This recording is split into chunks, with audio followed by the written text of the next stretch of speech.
Next, I'm going to read from Flesh and Naked Dress. This book came out in 2006, published by Bushak Books in Ottawa.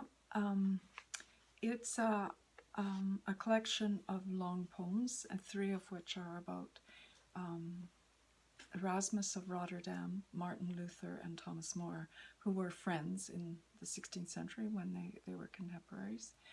And they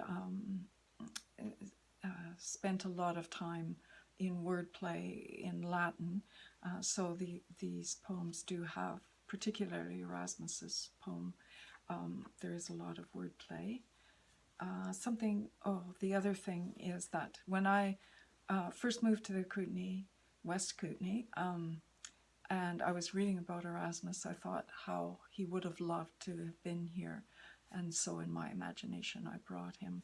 My friend Liz Phillips says that I missed my calling. I should have been a travel agent for 16th century philosophers. And one other thing you should know before I start reading is that Erasmus wrote a book called In Praise of Fawley, and it was dedicated to Thomas More, and there was a lot of wordplay in it, and he was very critical of the church at the time and was able to somehow live his life in a way that most priests couldn't. He was the bastard son of a priest, which I think he saw through a lot of the hypocrisy of his time, and he probably would of ours as well.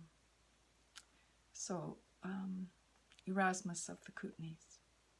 If only. Oh, the indigo and scarlet jewels here, Erasmus. Blueberries, huckleberries, currants and gooseberries, raspberries and wild cherries.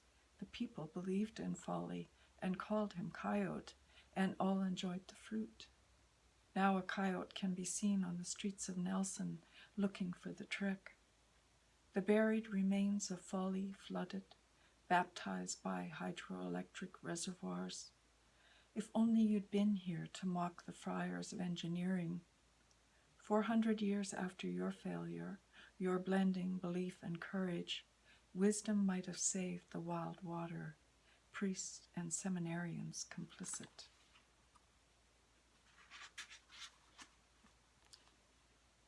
Demons are those who know, and yet Fawley's wisdom is that of a woman looking for trouble in grammars and letters.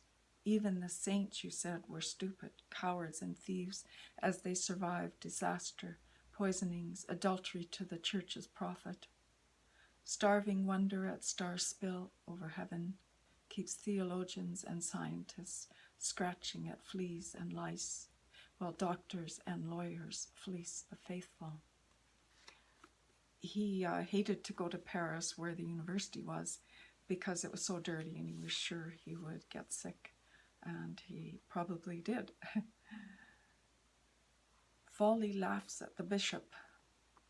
Fawley chastises the bishop, soiled by insincerity, his ignorance of balance between Hebrew and Christian law, a 2-horned mitre.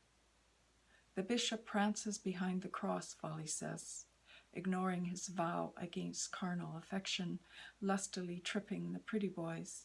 He has frocked and gloved his filth. In Kootenay village in spring, long before Jesus began the life of one law, starved professions laced through the houses, when new shoots shot up in the rock clefts, deer descended the mountain to eat, men danced out and women clapped in, cleansing their bodies.